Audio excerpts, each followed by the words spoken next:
Et le Seigneur nous prend là où on en est.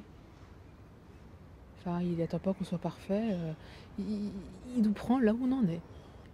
Il ne faut pas regarder le point de vue, l'horreur de tout quitter, là. Mais une joie nous est promise, une aventure dans l'invisible, mais dans une d'autant plus grande réalité, qui est d'autant plus grande réalité, nous possède et nous ouvre à Dieu.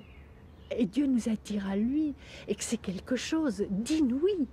Quand je suis arrivée ici, sans trop comprendre ce que ça voulait dire, j'ai su que c'était ça. Bon, je suis repartie chez moi, j'ai continué mes études, mais quelque part, je pensais plus. Je voulais revenir ici, enfin, j'attendais les vacances pour revenir ici, il n'y avait plus que Montbrison. Sans vraiment pouvoir dire pourquoi, à ce moment-là, je n'étais pas déterminée de Clarisse, mais quelque part, il n'y avait plus que ça qui m'intéressait.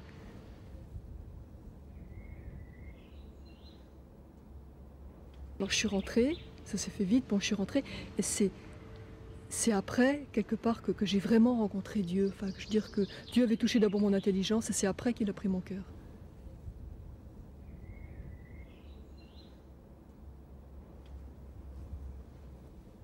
Quand je me suis convertie, j'ai senti que vraiment il fallait que je donne tout, mais c'était pas dans ma tête, c'était l'élan du cœur. Pour moi, je crois que le Seigneur, on le rencontre au niveau du cœur. C'est la personne qui est touchée, le cœur. Le cœur au sens fort, quoi, pas le sentiment, le cœur. Je vis ça comme ça, c'est que Jésus s'efface. Il nous respecte tellement, il nous aime tellement, dans notre choix, où on engage notre personne pour lui. Lui, il veut pas des gens qui contraints et forcés. Ah non, non. Et alors, il est une telle délicatesse, moi, c'est ça qui me touche, en fait. C'est que si je m'engage à faire profession, je sais que ni mes sœurs ne m'auront forcé la main, ni le Seigneur. C'est vraiment, c'est comme tu veux. Toucher Dieu, c'est toucher Dieu. Si je vous touche, c'est pas une idée.